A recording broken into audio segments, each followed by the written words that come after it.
स्वागत है आपका। आप देख रहे हैं क्राइम तक। मैं हूं अश्विनी सिंह। गुजरात के अहमदाबाद के एक स्कूल में जिस तरह से 10वीं क्लास के बच्चे की हत्या कर दी गई है, उसे सोचकर लगातार जहन में ऐसे सवाल उठ रहे हैं जो आपके भी जहन में उठ रहे होंगे कि आज आखिर बच्चे सुरक्षित कहाँ हैं। आखिर लोग इस तरह के मेंटल स्टेटस पर क्यों जा रहे हैं।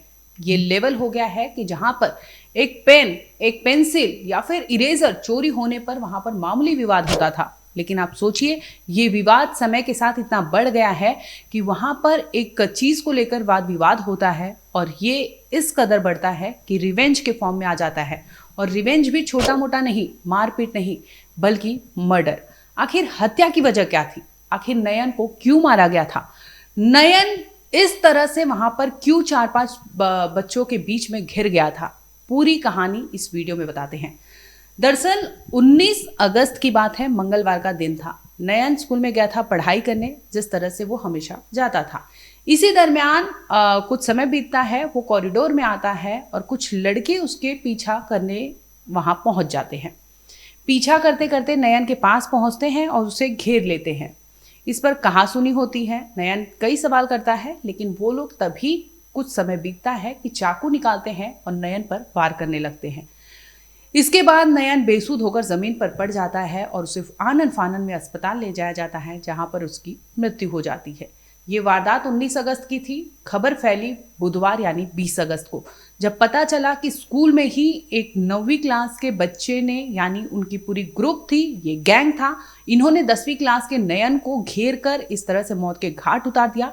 तो तमाम वहां पे जो पेरेंट्स हैं वो पहुंचते हैं 7th day school, ICSE board की ये स्कूल है, और वहां पर प्रोटेस्ट करने लगते हैं, तोड़फोड़ करने लगते हैं और स्कूल प्रशासन से सवाल करते हैं कि स्कूल के प्रीमाइसेस में इस तरह से मर्डर को अंजाम दिया जाता है तो इसका जिम्मेदार कौन होगा, ये जिम्मेदारी कौन लेगा।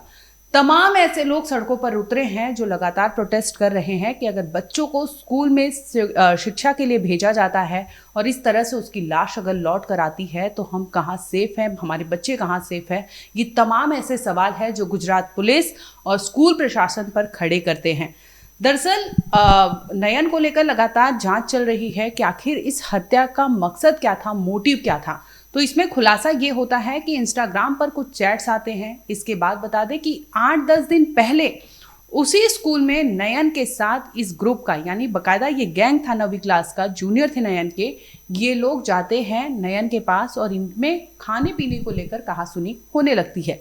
कहासुनी इस बात से होती है कि नयन वेजिटेरियन था, ये लोग नॉन वेजिटेरियन थे, जिसकी वजह से नयन को बोला जाता है और यही बात होती है कि इनमें वाद विवाद होने लगता है। अभी तक की जानकारी में ये आ रही है सामने।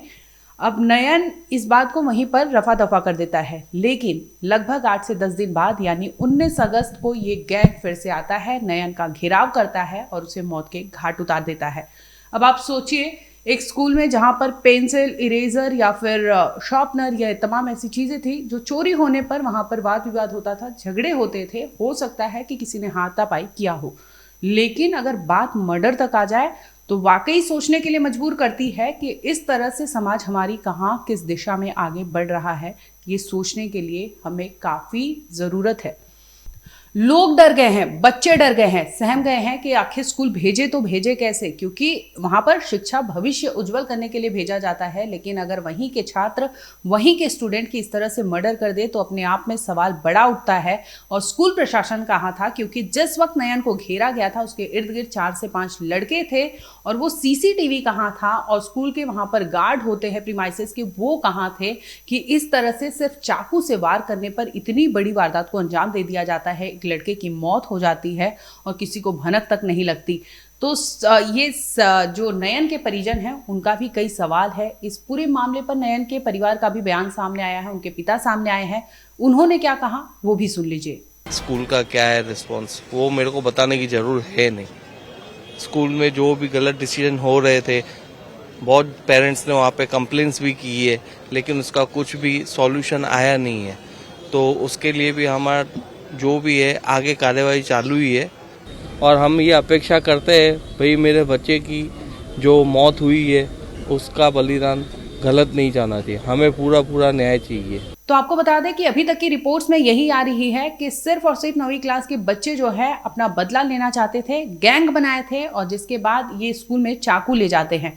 अब यहाँ पर सवाल ये उठता है कि स्कूल में चाकू ले जाने पर कोई वहाँ पर पकड़ा क्यों नहीं, सिक्योरिटी चेक कहाँ थी कि आपको पता नहीं चल रहा कि आपके प्रीमाइसेस में चाकू लेकर बच्चा जा रहा है और गैंग बना रहे हैं इस तरह से, चाहे बुली हो चाहे तमाम ऐसी चीज़ें हो जिसमें बच्चे आहत होकर जाकर घर पर, कोई बच्चा बता भी नहीं पाता, कोई बच्चा आकर बताता है कि इस तरह से हुआ है। लेकिन पेरेंट्स को भी यहाँ पर ज़रूरी है कि अगर आपके बच्चे के साथ कुछ हो रहा है तो आप सुने, अवॉइड ना करें। कई ऐसे खबरें सामने आती हैं जिनमें टीचर उनके साथ मिसबिहेव करते हैं, लेकिन बच्चे अगर घर पे बताते हैं तो माँ बाप इग्नोर कर देते हैं। लेकिन वाकई उस खबर को या फिर ये चीज़ें सुनते हैं तो एक बार उस पर रिएक्शन ज़रूर दीजिए ताकि आपको पता चल सके कि बच्चे की ज़िंदगी में, उसके लाइफ में क्या चल रहा है। आज का समय, आज का दौर ऐसा चल रहा है जिसमें तमाम वेब सीरीज़ है, तमाम इंटरनेट के सहारे क्या बच्चे क्या कंज्यूम कर रहे हैं आपको नहीं पता है।